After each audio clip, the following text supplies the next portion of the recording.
Selamat pagi TLCC yang dikasihi Tuhan. Ya, seperti yang saudara ketahui, saya baru pulang dari Tawangmangu. Beberapa di antara kita juga berangkat ke sana mengikuti musyawarah nasional gabungan gereja baptis. Dan capek sekali memang, namanya juga rapat maraton 3 hari berturut-turut. Dan memang ada beberapa keputusan yang krusial yang akan kita ambil berkenaan dengan pekerjaan kita di Indonesia, bahkan di tempat-tempat lain melintasi negara. Dan kami baru sampai semalam jam 12 malam. Jadi lewat pakai mobil berenam, satu mobil, dan baru sampai semalam jam 12 malam.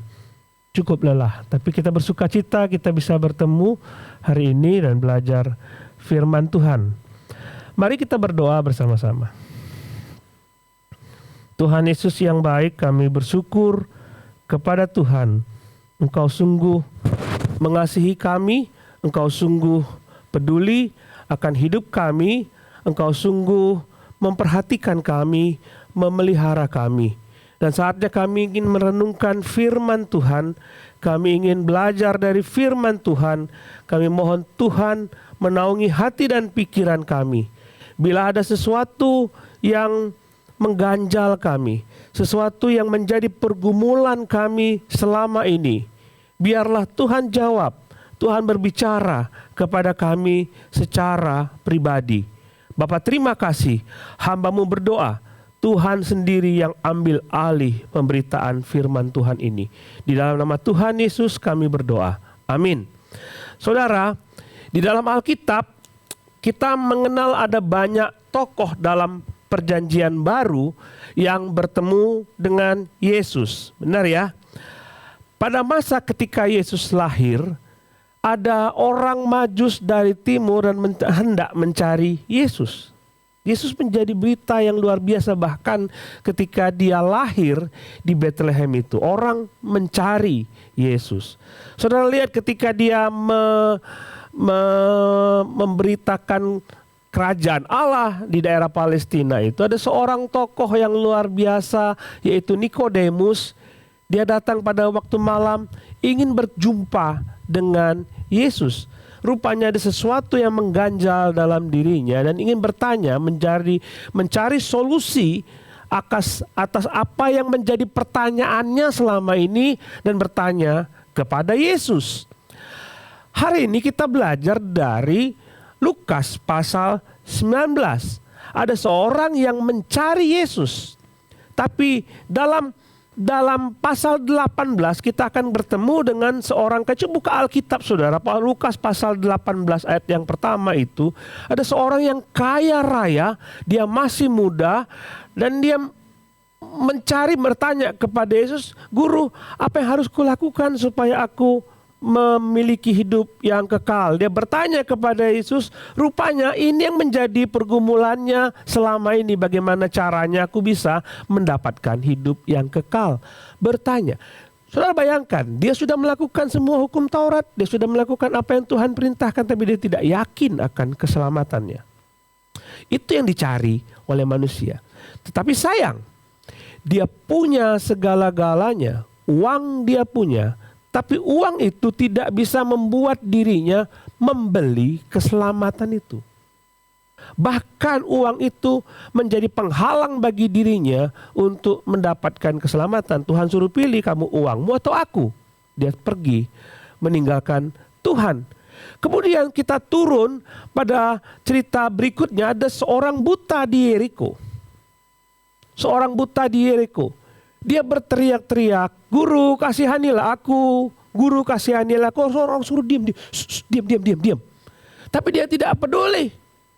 Dia punya persoalan. Selama ini dia buta. Itu yang mengganjal hidupnya, dia tidak bisa melihat apa-apa. Pergumulan orang buta. Aku punya pergumulan hidup. Dan aku ingin cari solusi. Aku ingin pergi mungkin ke tabib, tapi tabib tidak bisa memberikan aku penglihatan. Dan dia tahu, dia sudah pernah mendengar tentang Yesus. Lalu kesempatan ketika Yesus masuk ke kotanya, Yeriko. Bisakah orang ini memulihkan keadaanku? Dia sudah dengar cerita tentang Yesus. Akhirnya Yesus berkata, apa yang hendak aku lakukan kepadamu? Aku ingin melihat.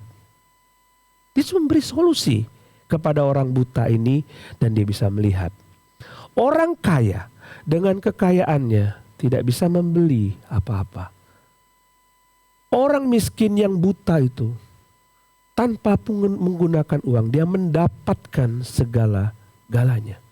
Sudah lihat itu. Uang tidak bisa memberikan kepada kita solusi atas hidup kita. Uang tidak bisa memberikan solusi atas apa yang menjadi persoalan hidup kita. Kalau saya bertanya kepada saudara, apa yang menjadi pergumulan saudara? Kadang-kadang kalau kita ngomong soal pergumulan, kita ngomong soal penderitaan, kita ngomong soal apa yang menjadi beban kita selama ini, manusia sering berpikir, begini Pak, ini belum tanggal gajian, duit sudah habis. Begitu kan? Pusing kita. Begitu anak mau sekolah, masuk sekolah baru, kita memikir ini berapa nih bulan ini kita keluar uang. Begitu kita mau bayar kontrakan, kita mulai berpikir berapa mesti keluar uang untuk kontrakan.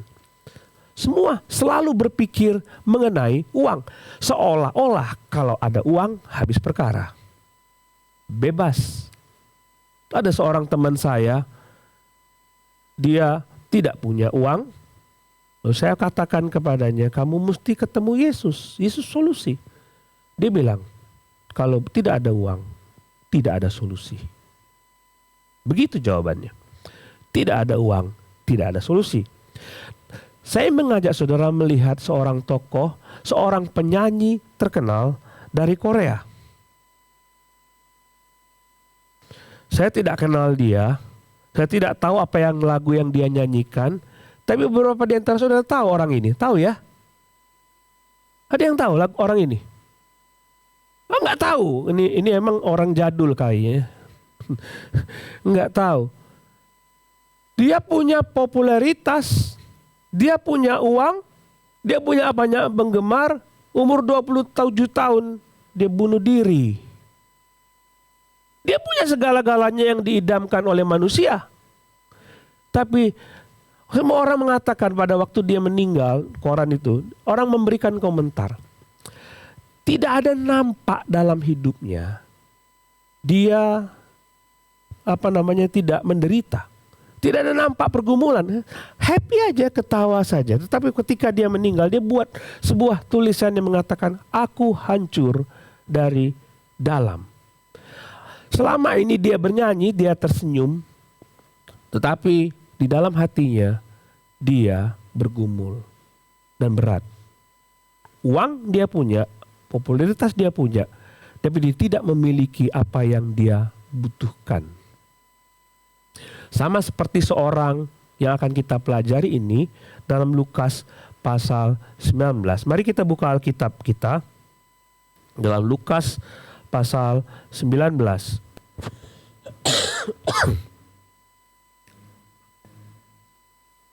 Lukas pasal 19. Saudara pasti kenal dan tahu cerita mengenai orang ini. Saya baca ayat 1, saudara baca ayat 2, ganjil genap, ya, bukan pembatasan kendaraan, tapi ayat ganjil, ayat genap, supaya kalau saudara dan saya baca bersama-sama kita mengerti ceritanya. Mari kita baca. Yesus masuk ke kota Yeriko dan berjalan terus melintasi kota itu.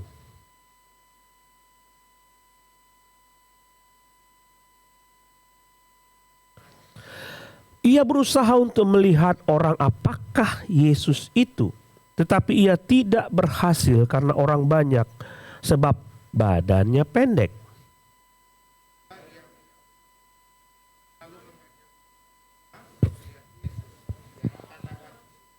Ketika Yesus sampai ke tempat itu, ia melihat ke atas dan berkata, "Zakius, segeralah turun, sebab hari ini aku harus menumpang di rumahmu."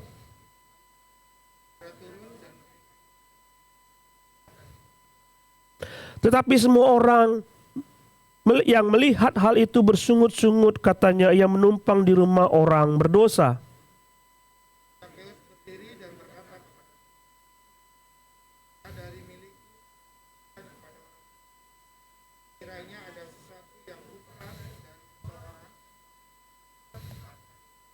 Kata Yesus kepadanya, "Hari ini telah terjadi keselamatan kepada rumah ini, sebab orang ini pun anak Abraham."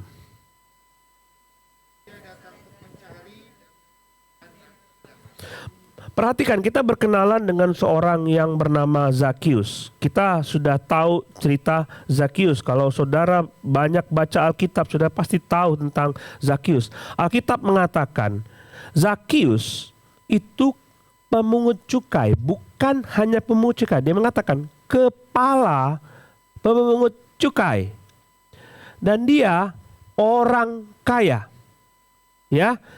Nah, jadi kalau di sebuah negara, dia bukan cuma petugas untuk menarik pajak, dia bosnya. Dan dia bosnya. Kepala pajak. Dia kaya. Dia punya segala-galanya. Dia punya uang, dan dia punya apa yang dibutuhkan dan dicari selama ini oleh orang lain. Ya, orang-orang pada Palestina, orang-orang Yahudi pada waktu itu berjuang untuk dapat makan. Apalagi yang orang-orang miskin. Lihat, Yesus memberi makan 5.000 orang. Senang sekali, cuma kasih makan roti aja senang. Karena mereka berjuang untuk makan. Zakius tidak perlu perjuangan itu. Bahkan dia bisa menjamu Yesus dan rombongannya. Berapa orang itu?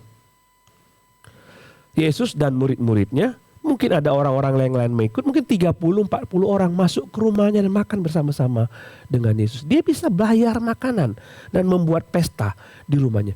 Dia kaya. Tapi apa yang menarik, ketika dia mendengar tentang Yesus masuk ke kota Yeriko, dia ingin tahu seperti apakah Yesus itu. Dia ingin mengenal Yesus. Wah, apa pedulinya? Aku orang kaya, apa pedulinya aku dengan Yesus? Nggak peduli. Aku punya segala-galanya. Tapi saya tahu ada sesuatu yang ada di dalam diri Zakius yang tidak bisa ia beli dengan kekayaan itu. Sehingga dia butuh jawaban dari seorang lain yang mungkin bisa memberi solusi dalam hidupnya. Dia disebutkan di situ, ia berusaha untuk melihat orang apakah Yesus itu. Lihat usahanya. Dia orang badannya pendek. Dan ketika orang berdiri di pinggir jalan ingin melihat Yesus itu seperti apa, dia dari belakang dan ingin melihat, nggak bisa. Dia mencoba untuk lompat-lompat mungkin, tapi nggak bisa. Tapi dia tidak kehilangan akal. Dia tidak, nggak bisa ya sudah. Dia pulang. Nggak seperti itu. Aku harus ketemu Yesus. Lalu dia panjat pohon. Aku pengen tahu aja siapa dia. Aku tahu dirilah siapa diriku. Dia lihat naik pohon itu dan mencoba untuk bertemu dengan Yesus. Ada apa dengan Zakius? Dia kepala pemungut cukai. Dia kaya, dia seperti pemilik segala-galanya. Tapi saudara tahu, pada waktu itu yang namanya kepala pemungut cukai, apalagi kepala pemungut cukai adalah profesi yang paling bejat, paling tidak bermoral, paling dibenci, dan karena itulah dianggap sebagai orang berdosa. Dia tidak punya teman di kota itu. Teman-temannya ya kepala pemungut cukai lain. Bayangkan, dia orang Yahudi, Yesus mengatakan dia anak Abraham, lalu dia memungut pajak dari orang sebangsanya diberikan kepada orang Roma. Masalahnya begini, saudara. Pajak memang harus diberikan kepada orang Roma. Tapi Zakius memungut lebih. Dikatakan di sini kalau ada orang yang kuperas, dia memungut lebih supaya kalau dia mendapatkan 100, dia berikan kepada Roma 50 buat dia. Lihat orang ini. Dia makan uang dari penderitaan orang lain. Itulah sebabnya dia orang berdosa. Waktu dia mau mencari, melihat Yesus, bisa saja dia, maaf dong, aku pendek, aku pengen lihat Yesus. Tapi orang tahu siapa dia. Jangan dekat-dekat aku, kamu orang berdosa. Nggak ada yang mau berteman dengan dia. Itu persoalan Zakius. Saya nggak punya teman. Saya tidak punya teman. Dan apalagi kalau dia datang kepada ahli Taurat, orang Farisi, pemimpin agama, aku mau beribadah kepada Tuhan. Mana dianggap? Nggak boleh kamu masuk di sini. Jadi dalam pikiran dia, aku tidak diterima oleh sesama kaum manusia, dan aku pun tidak diterima oleh Tuhan. Saudara lihat di sini, persoalan hidup manusia itu ada dua macam. Ketika dia bergumul dengan hidupnya di dunia ini, dia bergumul dengan persoalan-persoalan yang dihadapi di dunia, apapun itu. Saudara bergumul dengan kebutuhan hidup, saudara bergumul dengan sakit penyakit, saudara bergumul dengan persoalan yang begitu besar. Dan saudara lihat tadi, seperti lagu, tantangan dan rintangan dan persoalan tidak akan pernah hilang. Tetapi bagaimana sekalipun ada tantangan yang besar, saya masih ada damai sejahtera. Itu pergumulannya. Sekalipun aku menderita, sekalipun aku tidak memiliki segala sesuatu, aku masih punya damai sejahtera. Aku masih punya sukacita. Itu tantangannya, bukan uang. Bukan uang. Satu kali kami ke Blok M, saya dengan Patrick pergi ke Blok M dan dia cerita, Pak, ini orang, anak orang kaya. Loh, kok tidur di sini? Iya, dia punya rumah bagus, tapi nggak dapat apa-apa itu di rumah. Lebih suka di sini, makan sembarangan. Padahal dia bisa punya makan di rumah dia. Itu persoalan. Itu persoalan. Zakius punya persoalan yang sama ketika dia di dalam dunia. Dia punya kekayaan, tapi dia tidak punya sukacita. Dan ketika dia pergi kepada ahli Taurat, kepada pemimpin agama, aku mau beribadah kepada Tuhan. Nggak bisa, kamu orang berdosa. Jadi persoalan pertama, di dalam dunia, saudara akan bergumul dengan persoalan yang memberatkan. Bagaimana saudara bisa mencari damai sejahtera. Persoalan kedua, ketika saudara meninggal dunia, apakah saudara akan diterima oleh Tuhan? Gitu kan? Hidup di dunia ini udah berat, sudah susah, penuh dengan tantangan, mati pun gak yakin ke surga. Nah, udahlah. Hidup susah, mati susah. Itu yang dialami oleh Zakius. Dengan tetanggaku, dengan orang sekotaku, dengan orang sebangsaku, aku ditolak. Dan ketika aku beribadah kepada Tuhan, aku ditolak. Itu yang dihadapi oleh orang-orang seperti kita. Tapi Yesus beda. Itu yang meyakini Zakius. Aku yakin ada sesuatu yang berbeda yang bisa Yesus tawarkan. Itulah sebabnya dia yakin sekali. Yesus, aku ingin ketemu, melihat seperti siapa tahu aku bisa bertemu dengan dia, ngobrol sama dia, mencurahkan perasaanku kepada dia. Tertolak. Zakius mengalami hal seperti dan dia ingin ketemu dengan Yesus. Sama seperti orang buta. Kamu tuh nyusahin. Ngapain teriak-teriak? Enggak, dia berusaha. Aku pengen ketemu Yesus, tolonglah aku. Makin dia ditolak, dia makin keras teriaknya, Yesus tolonglah aku. Perhatikan, kenapa Zakius mati-matian ingin ketemu dengan Yesus. Dia pernah mendengar Yehuda itu tidak terlalu besar. Berita itu cepat sekali terdengar. Dia pernah mendengar apa yang dilakukan Yesus terhadap orang-orang biasa yang dianggap orang berdosa. Dia dengar itu semua. Dia tahu Yesus menyembuhkan dan mengasihi orang buta.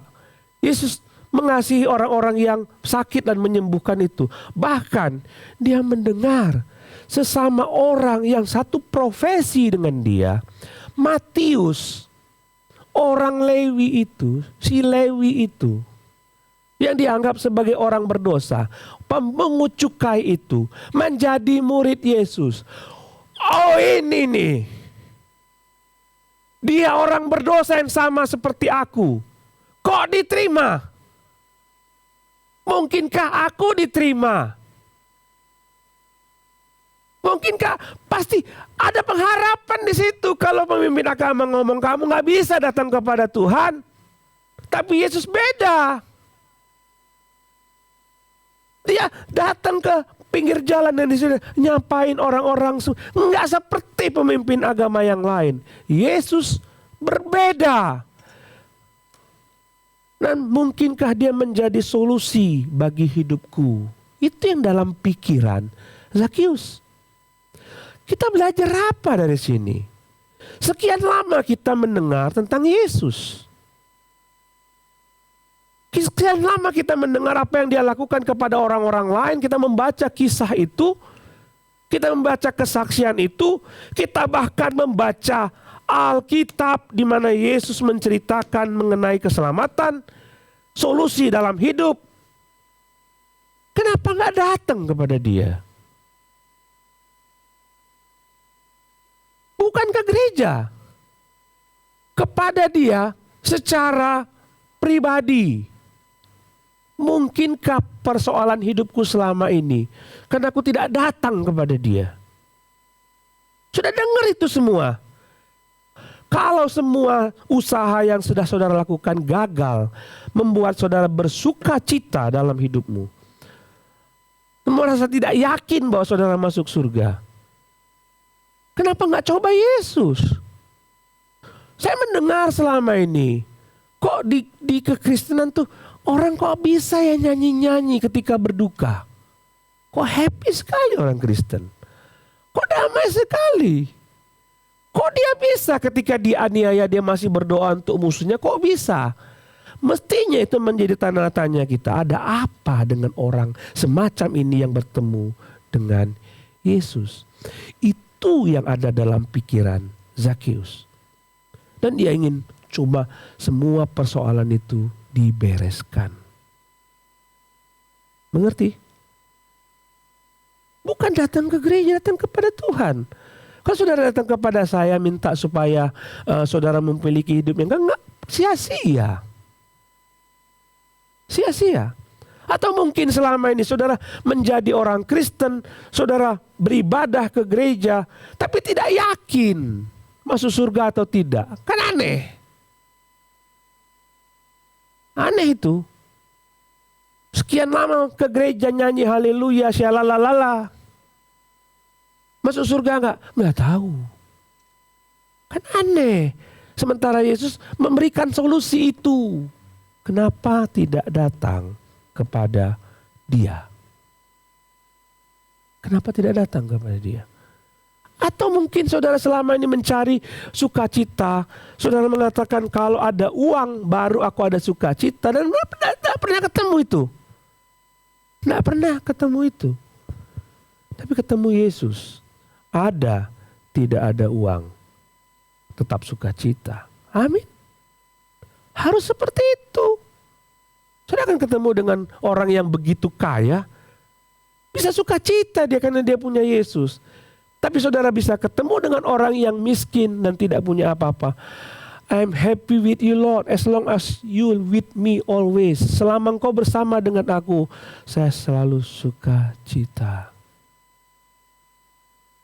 Solusi itu bukan karena punya uang, tapi punya Yesus. Saya senang sekali lagu Thank you Lord for your blessing on me. Itu lagu belum diterjemahkan ke dalam bahasa Indonesia. Saya menangis membaca syair demi syair. Kisah nyata dari seorang yang hidup di dalam gubuk, benar-benar gubuk di tepi sawah, di tepi ladang di Amerika Serikat. Dan dia cerita, bapak saya itu tinggal di gubuk bersama dengan saya. Dan selalu saya mau dibeliin mobilan. Dia nabung 1 tahun. Beli mobil-mobilan. Paling berapa saudara? Nabung 1 tahun. Dia ngarang lagu ini. Thank you Lord for your blessing on me. Ada tempat bagiku untuk tempat beristirahat. Gubuk saudara. Nah kita kadang-kadang mengeluh kepada Tuhan punya rumah yang bisa kita tidur dengan nyaman. There's food on my table. Coba cari nanti di Google, di YouTube. Thank you Lord for your blessing on me. There's food on my table. Ada makanan. Dia nggak ngomong steak, dia nggak ngomong apa. Ada makanan. Thank you Lord for your blessing on me. Padahal dia cerita, kalau hujan itu bocor di mana-mana. Dia thank you Lord, aku punya tempat tinggal. There's food on my suit, on my feet katanya. Dia bilang seperti itu, ada sepatu. Tapi sepatu apa itu bertahun-tahun tidak diganti.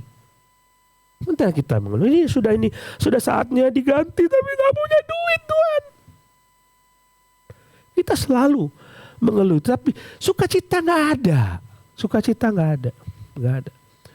Kalau saudara ketemu dengan Tuhan Yesus, whatever your condition, kamu tetap ada sukacita. Itu solusi.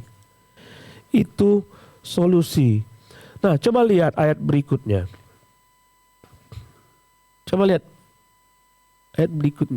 Jadi dia menantikan Yesus di atas pohon, manjat pohon untuk melihat Yesus yang akan lewat. Dia yakin Yesus lewat di situ. Ayat 5. Ketika Yesus sampai di tempat itu, ia melihat ke atas dan berkata, Zakeus, segeralah turun, sebab hari ini aku harus menumpang di rumahmu. Ini menarik saudara. Yesus jalan. Coba lihat ayat 1. Yesus melintas kota Yeriko, seolah dia jalan tanpa henti. Karena dia tahu di ujung sana ada Zakeus yang menanti dia, yang minta solusi terhadap hidupnya.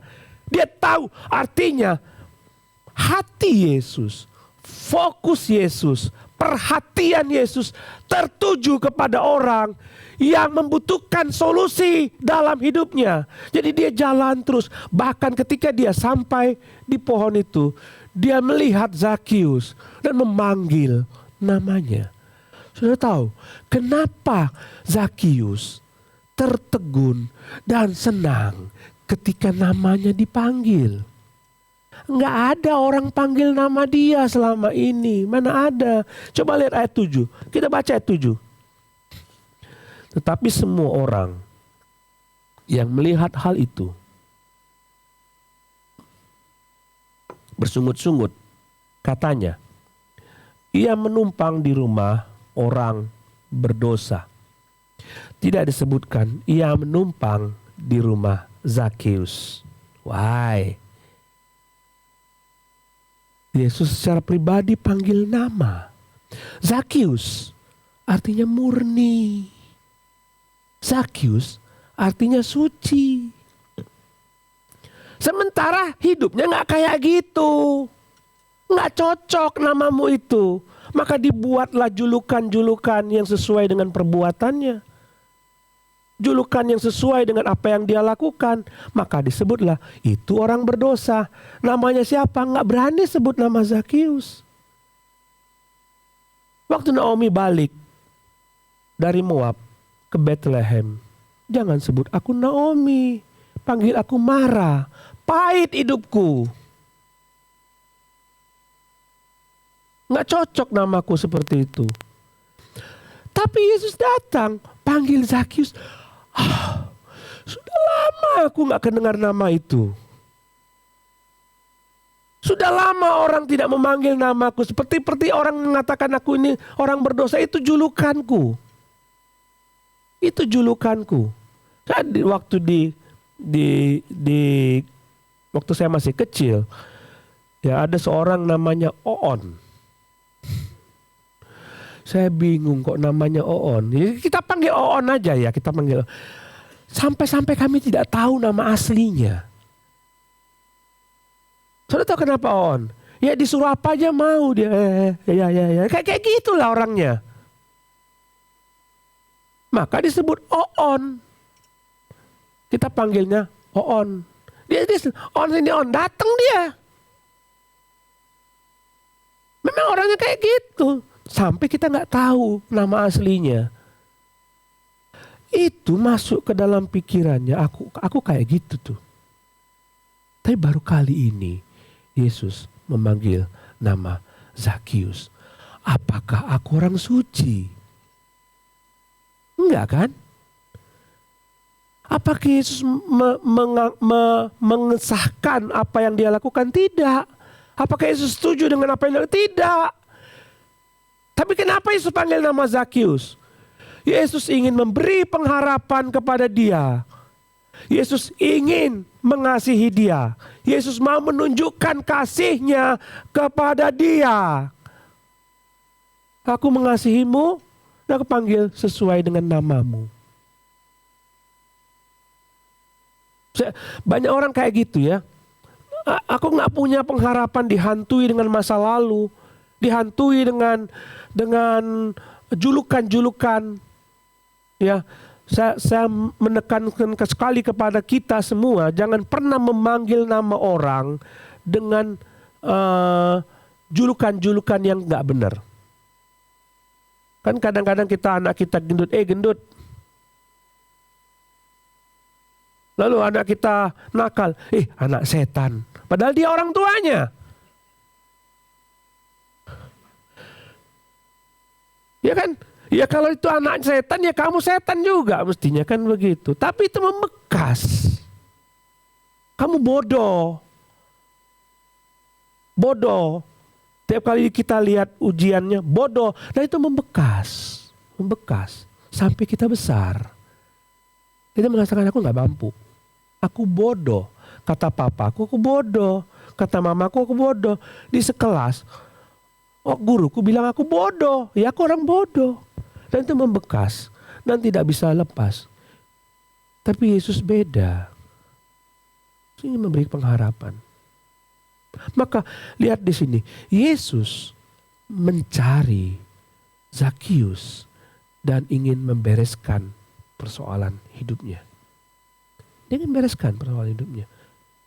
Kalau memang saudara dihantui dengan persoalan masa lalu, kepahitan masa lalu yang membekas dan menghantui saudara sehingga tidak bisa maju, bergerak. Saudara akan terkungkung dengan julukan-julukan itu. Dan aku nggak bisa. Orang mengatakan aku ya seperti ini ya gini. Nggak bisa. Tapi Yesus beda. Dia panggil Zakius, ingin mengubah hidup Zakius, ingin mengubah pengharapan. Jadi kepada waktu dia di dunia ini, harapan dia, persoalan-persoalan di dunia ini diselesaikan oleh Yesus. Harapan dia ingin bertemu dengan Tuhan di surga diselesaikan oleh itu yang Yesus mau lakukan kepada kita. Dan ini lakukan kepada kita. Status kita diubah. Kamu bukan lagi orang berdosa. Kamu dibenarkan. Coba lihat Roma pasal yang ketiga. Coba lihat lihat ada ayat Roma di situ. Roma pasal 3 ayat 23. Kalau saudara lihat itu, karena semua orang telah berbuat dosa dan telah kehilangan kemuliaan Allah. Itu Roma pasal 3 ayat 23. Lihat ayat 24. Dan oleh kasih karunia telah dibenarkan. Lihat ada dua status di situ. Pertama, orang berdosa. Kedua, statusnya dibenarkan. Itu sama seperti pengadilan. Status dia apa? Tersangka. Oke, tersangka. Belum vonis kan? Baru praduga. Dia tersangka. Nanti setelah dihakimi di hadapan pengadilan, baru disebutkan dia bersalah atau tidak. Nah, kita ini, status kita itu berdosa, bersalah kepada Tuhan. Kemudian dibenarkan. Lihat Roma 5 ayat 58. Lihat di situ.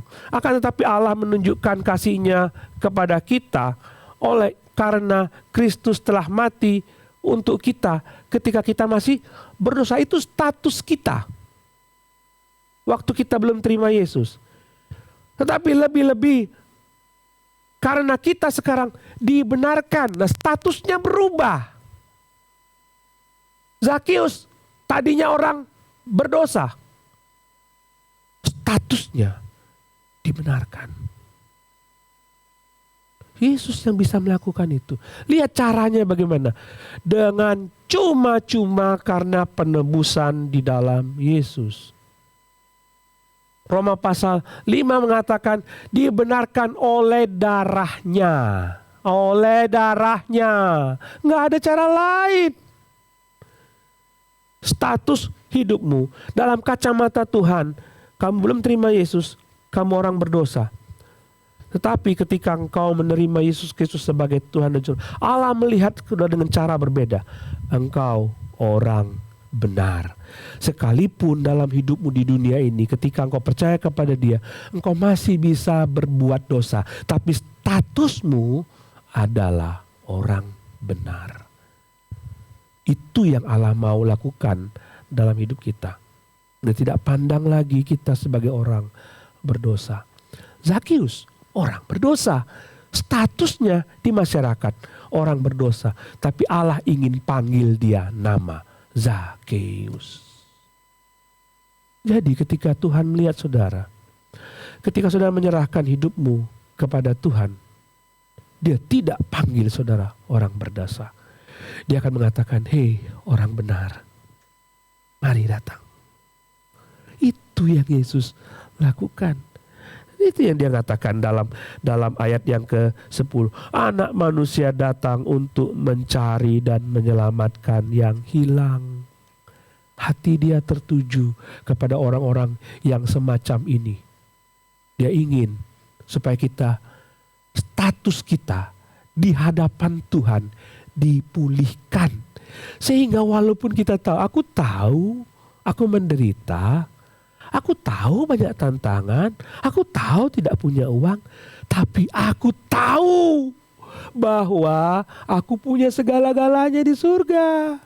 Itu yang membuat kita bersuka cita. Begitu kan? Umurku paling umur 100 tahun di dunia ini.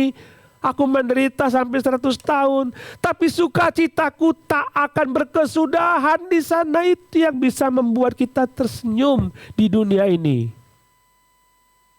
Hanya karena status kita dipindahkan dari orang berdosa kepada orang benar. Dan itu hanya bisa dilakukan di dalam Yesus. Zakius tahu persis, Yesuslah jawaban hidupnya. Bukan orang lain. Saudara juga harus seperti itu. Lihat apa yang terjadi. Zakius segera turun menerima Yesus ayat ke-6. Sukacita. Dengan sukacita tidak pernah lah orang mau datang ke rumahku untuk makan. Nggak pernah, apalagi nginep.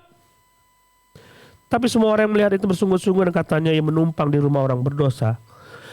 Ayat 8. Tetapi Zakius berdiri dan berkata kepada Tuhan, Tuhan, setengah dari milikku akan kuberikan kepada orang miskin, dan sekiranya ada sesuatu yang kuperas dari seseorang, akan kukembalikan 4 kali lipat. Kata Yesus kepadanya, hari ini telah terjadi keselamatan kepada rumah ini, karena orang ini pun anak Abraham. Perhatikan Zakius. Ketika ayat yang pertama itu, ayat kedua, ada seorang ayat yang ketiga, ia berusaha untuk melihat orang apakah Yesus itu. Dia tidak kenal Yesus secara pribadi, tapi ayat 8 dia mengatakan dia menyebut Yesus sebagai Tuhan. Tadi tidak kenal Yesus, tapi menyebut Yesus sebagai Tuhan. Lihat perubahan hidupnya. Tadi dia sebagai pemeras orang-orang Yahudi, orang-orang itu diberikan kepada orang Roma. Dia mengatakan, aku akan bermurah hati. Uang bukan segala-galanya bagiku. Sudah kutemukan sukacita abadi. Sudah kutemukan harta yang tak ternilai harganya, yang tidak bisa dibandingi dengan kekayaanku. Akan kuambil semua hartaku. Kalau ada orang yang kuperas, akan kukembalikan. Bukan itu menjadi tujuan hidupku. Aku ketemu harta yang tak ternilai, dan itu ada di dalam Yesus. Berubah. Lihat, Yesus sendiri mengakui dia sebagai orang benar. Kalau orang bersalah itu patut dihukum. Benar? Orang berdosa patut dihukum, tapi statusnya menjadi orang benar. Sebab Yesus mengatakan, di rumah ini ada keselamatan. Dan itu merujuk kepada Zakius. Yesus cuma satu-satunya jawaban, gak ada yang lain. Gak ada yang lain. Makanya kita harus mati-matian melihat orang di sekitar kita. Aduh, kamu capek, aku tahu kamu capek. Tapi kamu harus ketemu dengan Yesus. Atau mungkin saudara sendiri yang selama ini pergi ke gereja, mengaku diri orang Kristen, tapi tidak pernah punya keyakinan akan keselamatan. Nggak yakin. Saudara ketemu Yesus. Saudara selama ini mungkin dihantui dengan masalah-masa lalu, kepahitan-kepahitan masa lalu, julukan-julukan masa lalu, dan membuat saudara tidak bisa bangkit, beranjak dari kepahitan itu. Datang kepada Yesus. Lihat Zakius. Sekarang aku bisa melakukan sesuatu buat orang lain. Aku bisa melakukan sesuatu buat Tuhan. Semua dimulai dari Yesus. Semua dimulai dari Yesus. Saya mengajak saudara, kalau memang ada pergumulan, ada persoalan, dan saudara belum terima dia sebagai Tuhan dan Juru Selamatmu secara pribadi, dan saudara tidak bisa bergerak, aku nggak bisa apa-apa. Start with Jesus. Mulai dengan dia. Datang kepadanya. Dia mencari saudara. Untuk dibereskan persoalan itu. Dia mencari. Ayo, siapa lagi? Bukan cuma Zakius. Siapa lagi? Ayo datang kepadaku. Aku ingin membereskan hidupmu. Mari kita berdoa saudara.